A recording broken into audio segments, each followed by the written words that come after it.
Salam Indonesia. Pemirsa Bali TV, pemirsa Aceh TV, pemirsa Surabaya TV, pemirsa Jogja TV, pemirsa Bandung TV, Semarang TV, Sriwijaya TV, Sumut TV, dan Indonesia Network.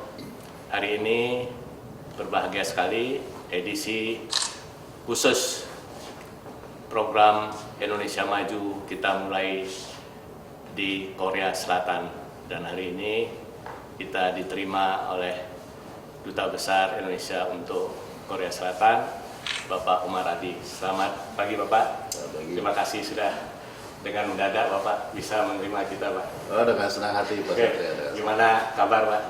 Baik. Baik. Udara mulai dingin tapi kita sehat semua. Oke Pak. Jadi beberapa hari kita sudah dengan kabinet baru, Kabinet Indonesia Maju.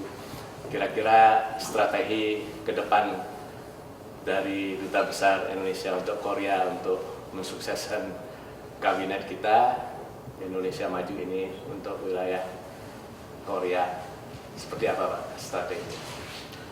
Tentunya kami berkomitmen penuh untuk melanjutkan kerja keras ya, dari apa yang sudah kita lakukan, dan sekarang dengan 5 prioritas yang sudah dicanangkan oleh Bapak Presiden, kita tentunya akan mencari peluang-peluang dan membawa lebih banyak lagi hal-hal yang bermanfaat sehingga pembangunan menuju Indonesia Maju itu bisa benar-benar terwujud. Dan Korea Selatan tempat yang baik karena banyak hal yang bisa kita pelajari di sini, banyak hal yang bisa kita bawa, dan pemerintah Korea Selatan sendiri pun sangat kuat komitmennya untuk bekerja sama dengan Indonesia, khususnya pada masa pemerintahan presiden yang sekarang, Presiden Moon Jae-in, yang sedang mencanangkan yang disebut New Southern Policy, di mana negara-negara di Asia Tenggara, khususnya Indonesia, menjadi fokus dan prioritas pemerintah Korea Selatan. Ya, di dalam Indonesia Maju ini Pak, salah satunya adalah bagaimana kita mendapatkan devisa lebih banyak lagi dari sektor pariwisata Pak. Dan kebetulan brand pariwisata kita adalah Bali Pak. Dan saat ini dalam data yang kita dapat cukup besar, 5 besar ini kunjungan wisata dari Korea Selatan ke Bali dan setelah Bali ke Indonesia. Kira-kira Bapak bisa menyampaikan satu analisa dan strategi untuk mengembangkan lebih besar lagi kunjungan wisatawan kita, khususnya dari Korea Selatan ini Pak.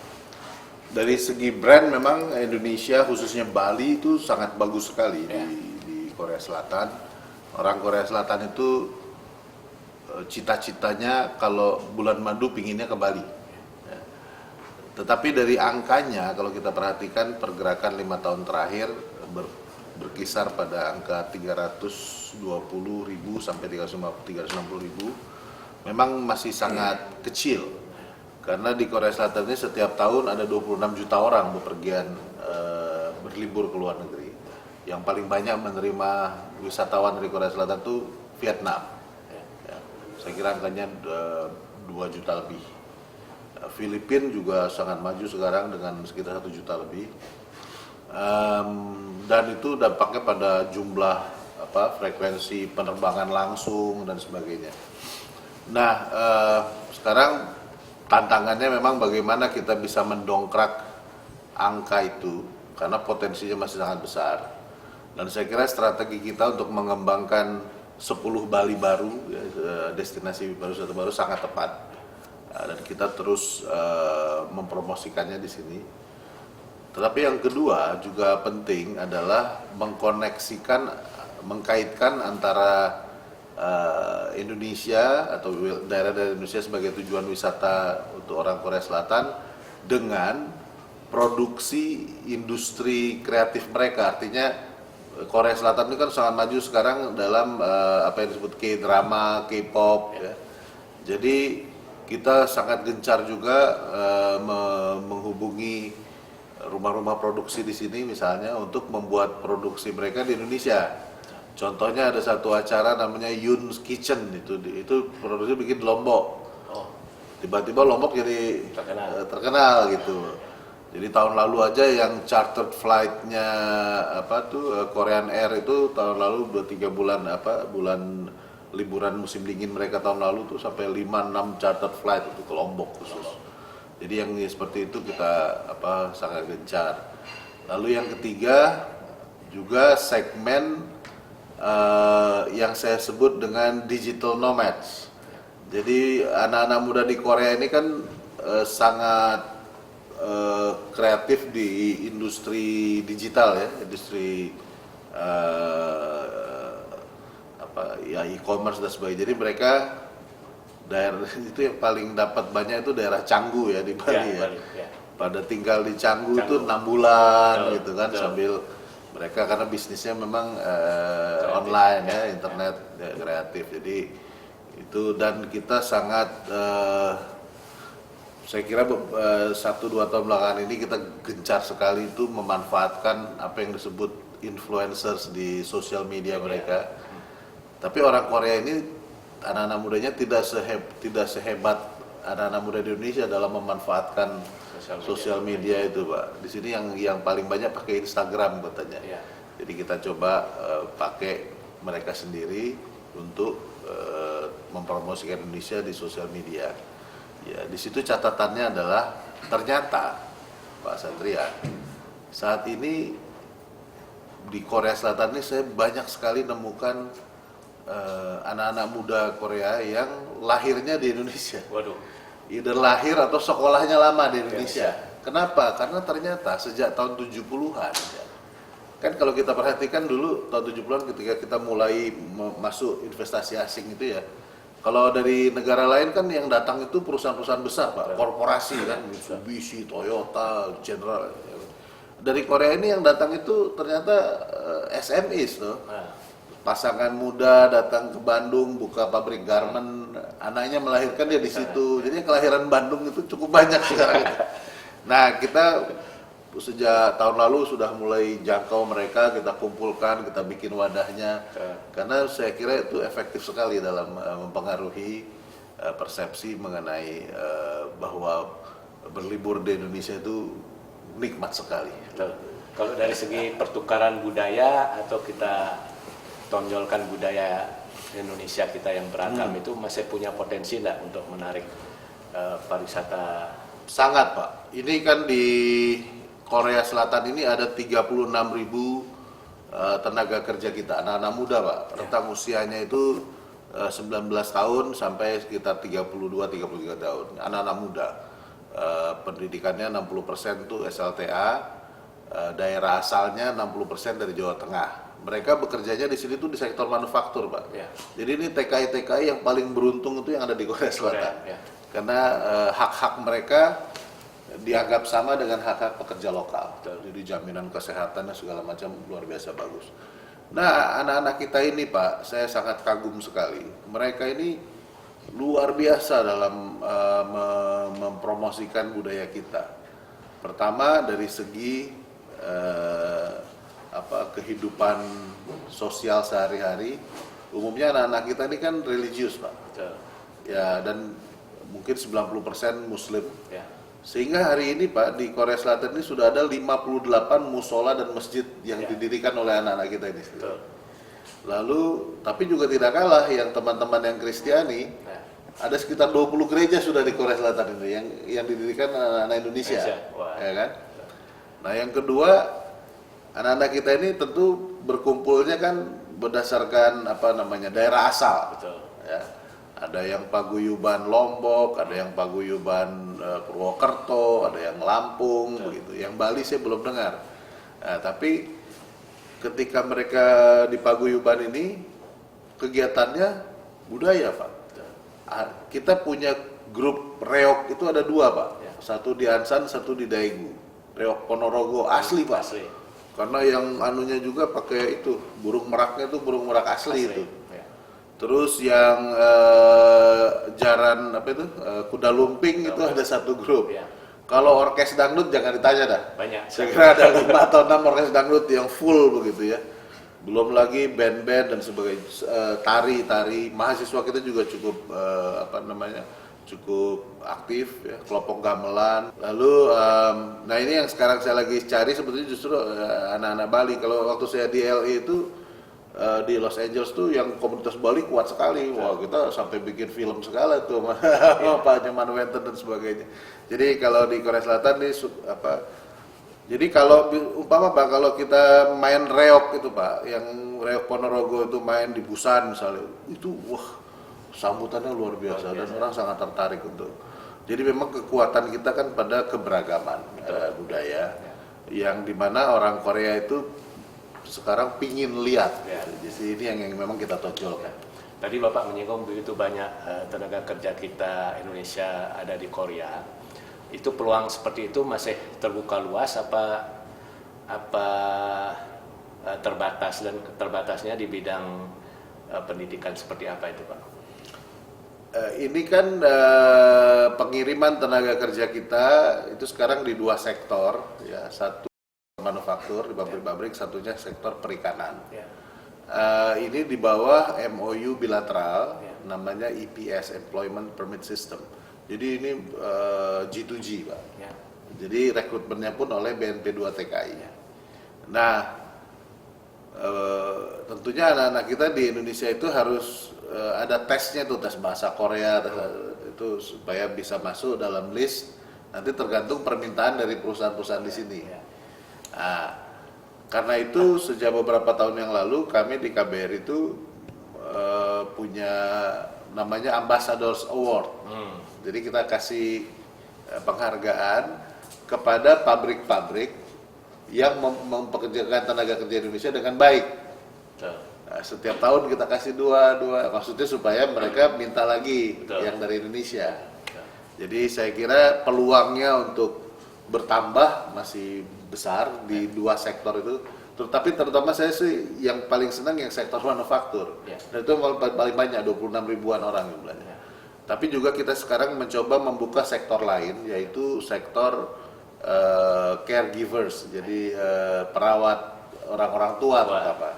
Karena di Korea Selatan ini sudah mulai masuk aging society,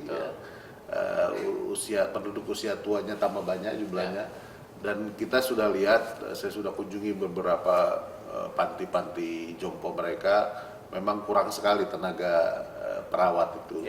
Nah, tapi memang sekarang regulasinya di Korea Selatan menutup, jadi tidak boleh pekerja asing di sektor itu. Tapi kita sedang berusaha, sedang lobby-lobby di parlemen mereka, mungkin akan mulai dari kerjasama pendidikan antara akademi perawat kita dengan sekolah yang cocok di Korea. Mudah-mudahan lah dalam 1-2 tahun ini kita bisa masuk di sektor itu. Mengenai ekspor Pak Edi, kita melihat data bahwa ekspor kalau dari Bali saja ada cukup tinggi Pak ekspornya. Angka Indonesia juga saya kira ada ekspor, tapi kita ingin minta analisa Pak Dubes seperti apa peluang kita lebih banyak lagi mengekspor produk kita.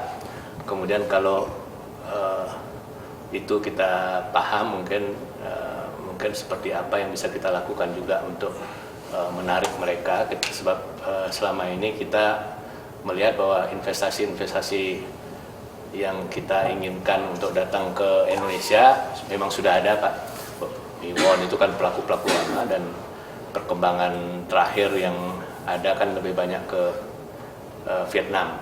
Nah, seperti apa strategi Bapak ekspor kita bisa tingkatkan dari Indonesia, dan juga bagaimana investasi dari Korea Selatan, terutama produk yang sama ini yang kita datangkan dari Korea itu bisa kita kerjakan di Indonesia.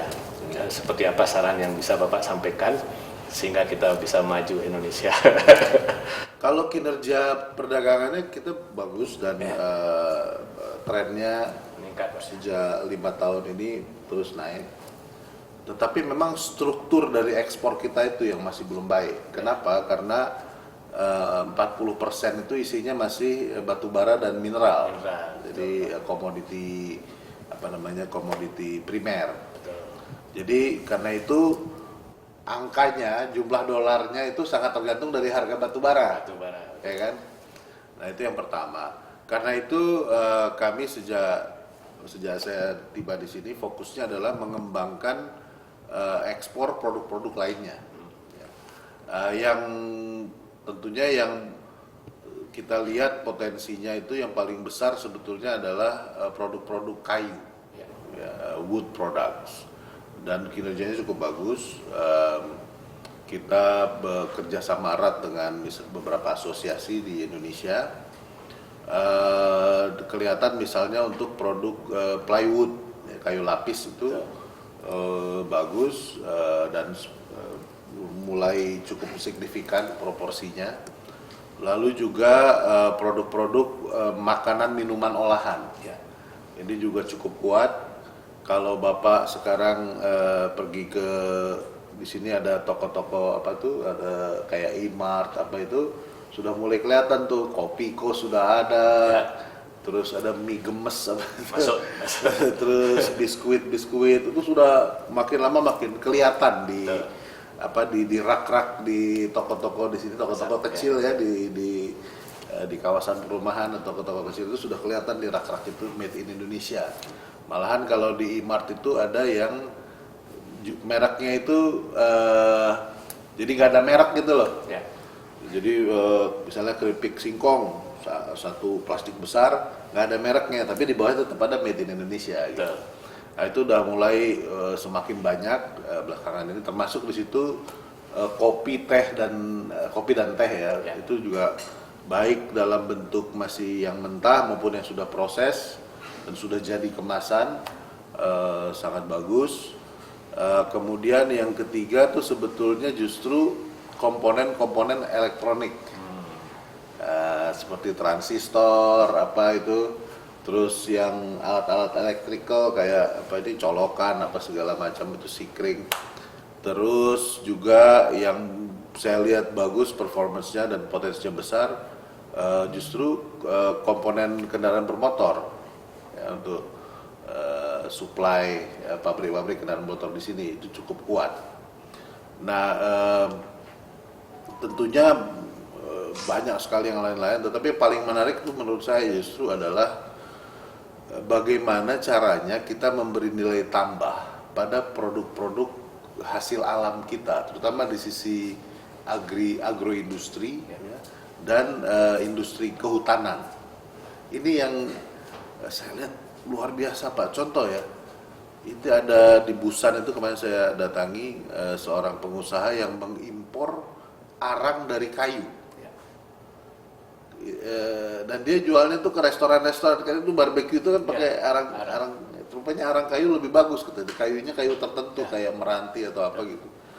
Dan dia produksinya sendiri dia ikut langsung di Indonesia. Jadi dia bekerja sama partner Indonesia, dia bikin produknya dibawa ke Korea.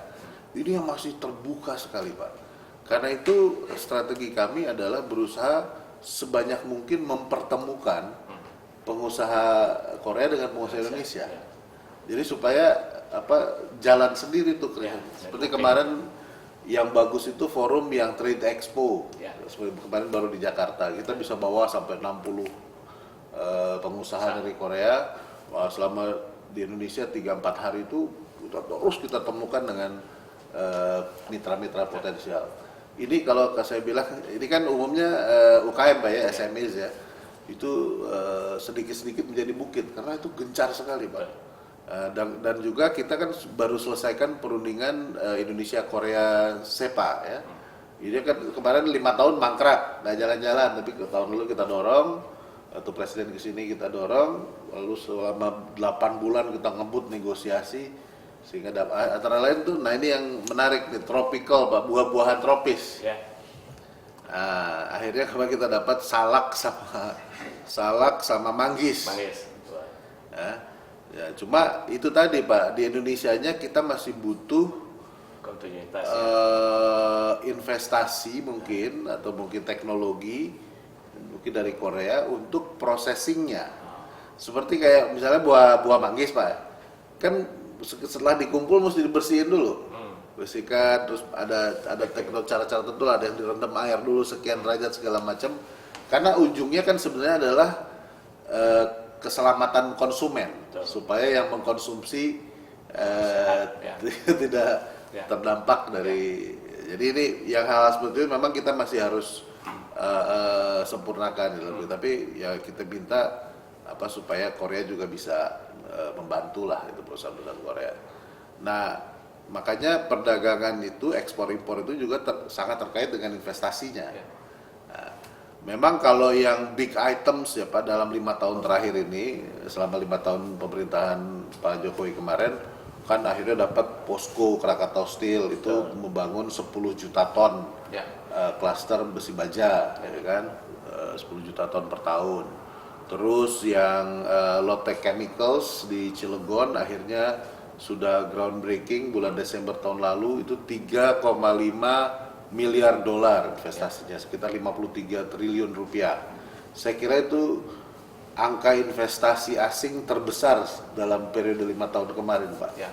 Dari Lotte Chemicals. Tapi Lotte Chemicals itu kemudian nanti sore juga saya akan ketemu lagi dengan mereka.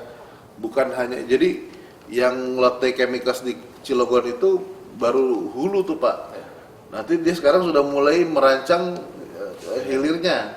Dia sudah beli yang ABS company segala macam. Jadi karena dari petrochemical itu nanti ujungnya adalah komponen-komponen untuk elektronik, terus apa istilahnya alat-alat rumah tangga dan sebagainya. Jadi itu memang hulu ke hilir.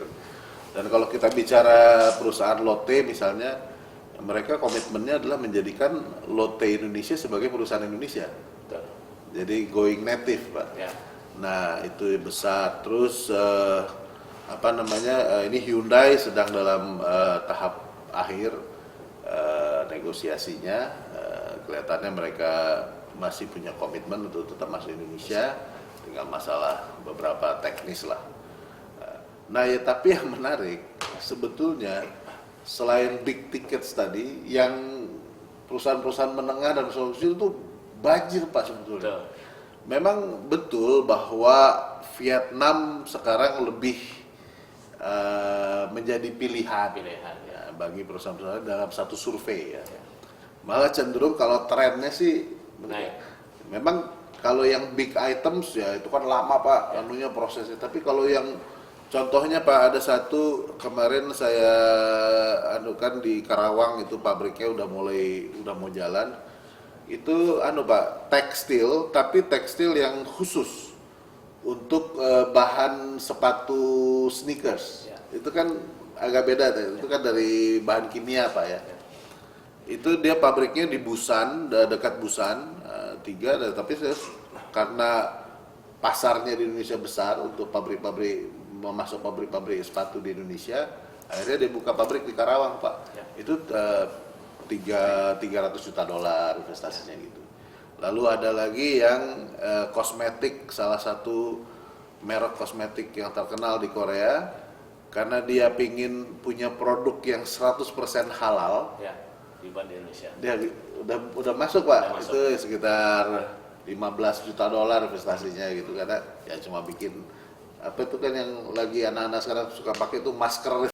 Ya, Ini masker bahannya sarang burung walet. Nah, itu dibikinnya di Indonesia. Teknologi Korea. Nah, teknologi Korea. Terus ini yang menarik lagi ini biofarmasi, Pak. Biofarmasi. Jadi mungkin tidak sama, tapi mirip dengan jamu sebetulnya. Tapi di Korea ini sudah dikembangkan sedemikian rupa dengan penelitian dan sebagainya, sehingga memang jadi modern sekali biofarmasi ini. Suplemen ya, terus mungkin beberapa obat-obatan bahkan. Nah ini mereka perlu di Indonesia, kenapa? Karena bahan-bahan alaminya di Indonesia begitu banyak. Nah ini mungkin strategi kita ke depan, mencari investasi yang datang ke Indonesia dengan kelebihan kita punya bahan-bahan yang asli Indonesia, dan tidak mesti investasi besar, tapi small company, medium company. Saya kira bagus Pak untuk melawan situasi Vietnam yang menjadi salah satu primadona investasi besar ke sana, tapi kita kecil-kecil saya kira juga cukup strategis juga. Kira-kira 2-3 minggu yang lalu, sahabat saya datang kemari namanya Pak Profesor Komarudin Hidayat. Ya. Dia bilang, Pak Dubes, setelah 2 tahun di sini, apa kalau saya tanya satu hal yang you mau bawa pulang apa? Saya bilang satu, apa? Kultur penelitian dan inovasi. Wah. Jadi dan saya tuh paling senang Pak kalau di sini tuh datang ke lab-labnya mereka, bukan lab hanya lab-labnya pemerintah atau institusi penelitian pemerintah, tapi justru swasta-swasta juga. Samsung itu penelitinya 25.000 orang. Waduh, besar sudah. LG Group tuh 17.000 orang dan dia sekarang katanya lagi targetnya mau jadi 22.000. Jadi ini dan koneksitas atau link antara penelitian dengan industri itu sudah rapat, Pak. Jadi daya saing dari produk-produk yang dibuat oleh perusahaan-perusahaan Korea ini memang sangat tergantung dari inovasi dan penelitian yang mereka lakukan. Jadi antara pemerintah, universitas dan lembaga penelitian dengan industri itu sudah nyambung segitiga itu, Pak. Kemarin saya di Busan, Pak, seharian karena saya mengunjungi namanya KIOS, Korea Institute for Ocean Science and Technology. Jadi pusat penelitian kelautan, Pak. Itu di satu komplek besar, Pak. Jadi di sebelah sini ada Museum Maritim Korea, lalu ada Institut Penelitian Kelautan, di sebelahnya ada Universitas Maritim. Jadi nyambung tuh, Pak. Yang dosen ngajar di sini dia juga meneliti di sini, penelitinya ikut ngajar, ngurus museumnya juga. Jadi sebagai satu pusat pengetahuan mengenai kelautan luar biasa. Jadi saya bilang ini, dan si institut jadi yang Ocean Science and Technology itu, institut penelitian kelautan itu sebagiannya ya bekerjanya dengan perusahaan-perusahaan swasta, Pak. Mengenai misalnya, kalau saya kasih lihat contoh, ada satu kolam besar yang bisa mensimulasi ombak, Pak. Ketika dia ada satu perusahaan, saya nggak usah sebut, mau bikin kapal yang nggak pakai supir, jadi apa istilahnya, autonomous ship, bukan lagi autonomous car, Pak. Autonomous ship itu lagi diuji. Jadi dengan ombak yang dibuat itu desainnya itu seperti apa? Dan ini autonomous, Pak. Jadi saya bilang ini, jadi si institusi penelitian itu dengan bekerja dengan perusahaan swasta itu, dia ada sumber penghasilan sendiri dan produk-produknya bisa langsung ke pasar, Pak. Jadi ini saya bilang kalau ya itu tadi, kalau ada satu hal yang saya ingin bawa pulang ke Indonesia setelah 2-3 tahun di Korea ini, itu kultur penelitian dan inovasi. Apakah perlu dijemput apa Bapak dipercepat lagi sehingga ini agar terhasil dengan baik? Ya kemarin hari Minggu saya kumpulin, Pak, anak-anak kita. Jadi saya itu gini, Pak, sejak saya dulu di Belanda wakil duta besar, Pak, di LA saya konjen, Pak. Satu hal yang selalu konsisten saya lakukan, Pak, kalau ada anak Indonesia ujian sidang S3, saya mesti hadir. Waduh. Itu bukan wisuda ya, Pak, tapi waktu dia ujian ya. yang public defense ya. Betul, Bapak disuruh di sana yang hadir.